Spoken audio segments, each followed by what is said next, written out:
तो चलिए वीडियो को थोड़ा आगे बढ़ाते हैं। तो जैसे आपको पता है कि एक कंप्लीट सीरीज मैंने स्टार्ट कर दिया है कि how to become a good store manager, या फिर स्टोर मैनेजर के डेली ऑपरेशंस और क्या होते हैं, या फिर वो कैसे सेल्स को आगे बढ़ाता है। इन सब बातों का मैंने ध्यान रखा है। तो चैप्टर 1 में हमने क्या क्या किया है उसके बारे में एक बार समझ लेते हैं, फिर उसके बाद आज के नए पॉइंट को समझेंगे। तो आपको जैसे पता है, मैंने पहले ही बताया था कि who is the retail store manager. तो retail store manager is the person ultimately responsible for the day to day operations of a retail store, and all employees working in the store report to the retail store manager. And then third point, a store manager reports to the district area or general manager. तो ये था कि एक retail store manager कौन होता है, यानी कि वो डेली ऑपरेशन को समझता है, कैसे सेल बढ़ाना है, स्टॉक मेंटेन कैसे करना है, टीम मैनेज कैसे करना है, blah blah blah. Correct. So this already I said to you ना लास्ट वीडियो। देन चैप्टर 1 में ये 6 पॉइंट्स थे। तो जैसे leadership and team management, customer service and sales growth, inventory management and control, store operations and maintenance, employee development and training, problem solving and conflict resolution. तो यहाँ से आज का चैप्टर 1 का नया वीडियो स्टार्ट होगा। हम कुछ नया जानेंगे और पहला पॉइंट है लीडरशिप एंड टीम मैनेजमेंट। तो इस वाले पॉइंट पे थोड़ा ज़्यादा डीप डिस्कशन किया जाएगा। हम अपनी बातों को आपके सामने रखेंगे, जिसकी वजह से आपको भी बहुत सारा नॉलेज होगा। So today's the topic which have included in this video is nothing but leadership and team management. And in this I'll try to keep my own thought process, what exactly it's mean to you and to me related to leadership and team management. So leadership and team management. So let me explain you something which is very important. What is leadership? Correct. So always remember, leadership explain things like you are always with your team member.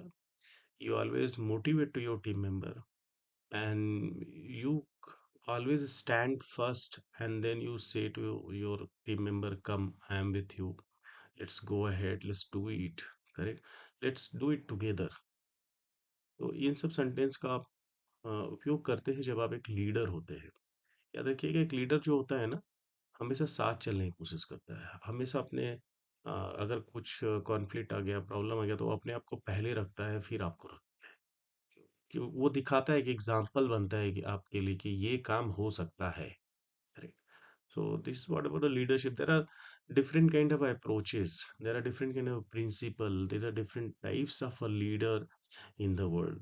Correct. बहुत सारे book लिखे गए हैं leadership के ऊपर, but एक simple सा परिभाषा समझने की कोशिश कीजिए, सिंपल डेफिनेशन। एक लीडर वो होता है जो अपने टीम का ख्याल रखे, टीम का ख्याल रखते हुए अपने बिजनेस का भी ख्याल रखे, क्योंकि दोनों चीजें बहुत जरूरी है। उसके साथ साथ लीडर को अपने हेल्थ के बारे में भी ख्याल रखना चाहिए, अपने घर परिवार के बारे में भी ख्याल रखना चाहिए। तभी तो वो एक लीडर है।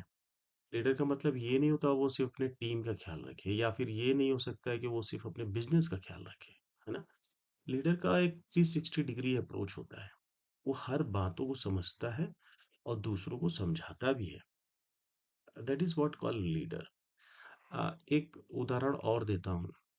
अगर हम ऐसे जैसे मान लीजिए कि हम भारतवासी हैं, we all are Indian. Okay. So we know about mister Mahatma Gandhi. So what he did, क्या किया उन्होंने। उन्होंने सबको एकत्रित किया, सबके साथ चले और अपने कदम को सबसे पहले रखा। करेक्ट। तो ऐसा ही लीडर होना चाहिए।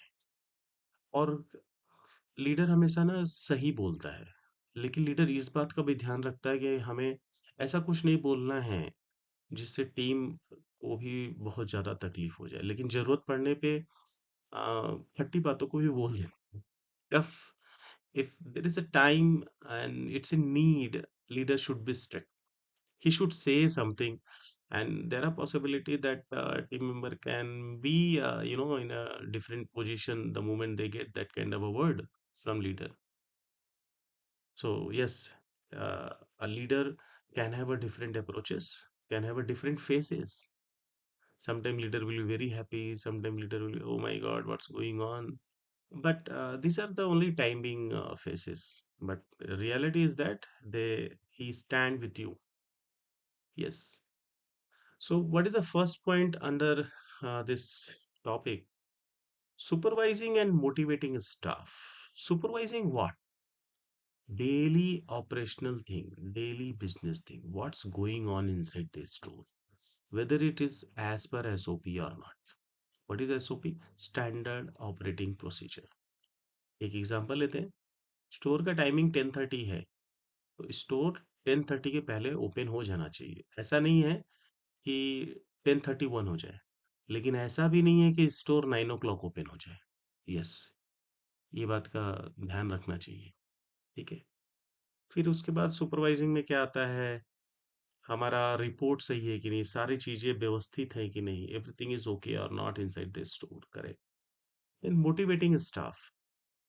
So if suppose team members are there, if they are doing great, so leader has to motivate more. How leader will motivate? Will create a reward and recognition for both who is not working and who is working also. Yes, correct. You have heard correctly. So suppose one of team member is doing the best, so he should support him. He should reward him. Now one team member is not doing at all, so he should find out how he will go up, because team is team. Correct. The next point is providing guidance and support. So ये बहुत जरूरी है. हाँ, इस पे मैं अगर पूरा दिन बात करूंगा तो कम हो जाएगा. तो providing guidance and support. So what is guidance? एक लीडर जो होता है ना, गाइड की तरह काम करता है. अभी देखिए, जैसे आप किसी टूरिस्ट प्लेस पे जाते हैं, करेक्ट, तो आप भी गाइड हायर करते हैं. हाँ हाँ, इसमें कोई बड़ी बात नहीं है. या फिर गाइड आपके पीछे लग जाएगा, सर हम आपको बताएंगे इस पैलेस के बारे में, इस प्लेस के बारे में, तो गाइड बताता है आपको कुछ पैसा लेकर, है ना.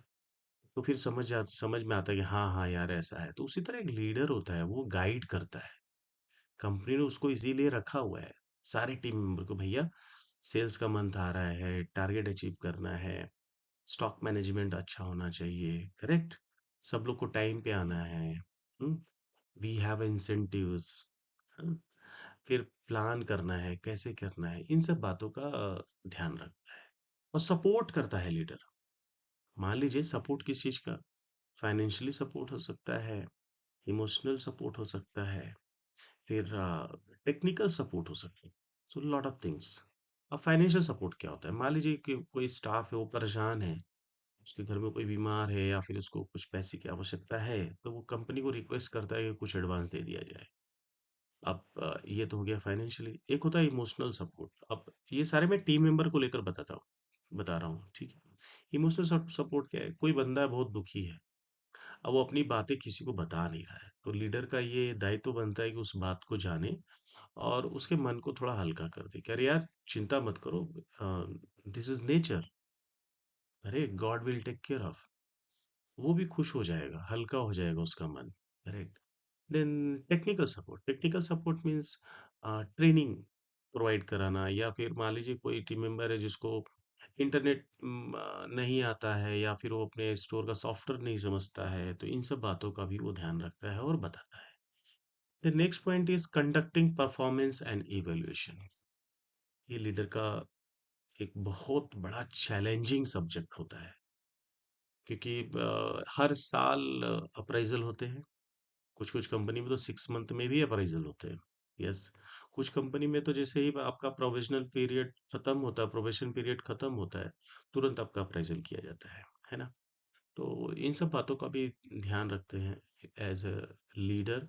तो कैसे इवेल्यूशन करता है उसके सेल्स ग्रोथ पे, कैसे उसने काम किया है, उसका टाइम मैनेजमेंट कैसा था टीम मेंबर का, उसका रिलेशन कैसा था दूसरों के साथ, और उसका अपना स्ट्रैटेजी था कि नहीं स्टोर के अंदर, वो स्टोर के बातों को समझता है कि नहीं, ब्रांड के बारे में जानता है कि नहीं, उसका ग्रूमिंग कैसा था, बिहेवियर कैसा था, एटीट्यूड कैसा है, इन सब बातों को रखकर वो किसी भी टीम मेंबर को इवेलुएट करता है. देन नेक्स्ट आता है identifying opportunities for growth and improvement. तो लीडर का ये बहुत बड़ा चीज होता है. इसमें क्या होता है, identifying opportunities, opportunities for what, for the business, कि हमारा बिजनेस कैसे आगे बढ़ेगा। फिर फॉर द टीम मेंबर, हमारा टीम मेंबर का प्रमोशन कैसे होगा, करेक्ट। फिर होता है कि improvement, so what are the improvements a leader can do inside the store, branding हो सकता है, लेआउट हो सकता है, अपीयरेंस हो सकता है, फिर टीम मेंबर का यूनिफॉर्म चेंज कर सकता है, फिर टीम मेंबर के लिए कुछ नए चीजें ऐड कर सकता है, जैसे रिफ्रेशमेंट टाइम चेंज कर सकता है, उनके मोटिवेशन के लिए नए चीजों को ऐड कर सकता है रिफ्रेशमेंट में। तो ये इन सब बातों का भी ध्यान रखता है वो स्टोर मैनेजर, जिसके पास लीडरशिप क्वालिटी होनी चाहिए। और नहीं है तो ऐसा नहीं, वो स्टोर मैनेजर है ही नहीं, उसके पास लीडरशिप क्वालिटी होनी ही चाहिए। तो ये 4 पॉइंट हैं आज के इस वीडियो में, जिसको मैंने आपको समझाने की कोशिश की है। याद रखिएगा, बहुत सारी बातें होती हैं जो कि 10 से 15 मिनट में कवर नहीं होती, लेकिन इसमें अगर हमको लगेगा कि इसमें 1-2 वर्ड ऐसा है जो बहुत इंपॉर्टेंट है, तो उसके ऊपर सेपरेट वीडियो बनाने की कोशिश करेंगे। तो चलिए आज के लिए बस इतना ही। आप सभी लोगों को धन्यवाद। हाँ, अगर नए हैं तो चैनल को सब्सक्राइब करें, पुराने हैं तो चैनल को लाइक करें, और इस वीडियो को दूसरों को भी शेयर करें, क्योंकि ये नॉलेजेबल वीडियो है, ये कोई कमर्शियल वीडियो नहीं है। मैं यहाँ कोशिश कर रहा हूँ कि जो स्टोर मैनेजर है या जो सेल्स ऑफिसर है या असिस्टेंट स्टोर मैनेजर हैं, उनके पास मैं इस प्रकार से कोशिश कर रहा हूँ, या उनके साथ उनके जगह पे पहुँचने की कोशिश कर रहा हूँ इस वीडियो के ज़रिए, ताकि वो अपनी लाइफ में आगे बढ़े। मेरा ध्येय यही है, ठीक है? तो बस आज के लिए इतना ही। सभी लोगों को धन्यवाद।